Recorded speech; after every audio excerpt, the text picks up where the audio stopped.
If you're experiencing login failures in Rocket League, there are several steps you can take to troubleshoot and potentially resolve the issue. Follow these steps to enhance your login experience.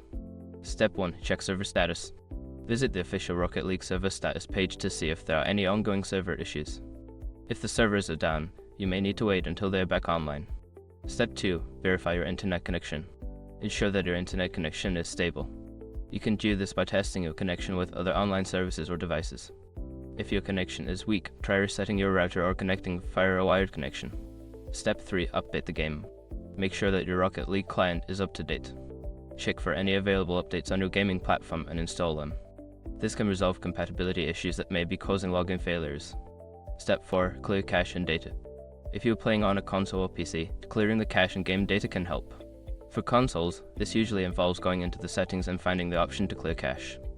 On PC, you may need to delete temporary files related to the game. Step 5. Reinstall the game. If all else fails, consider uninstalling and then reinstalling Rocket League.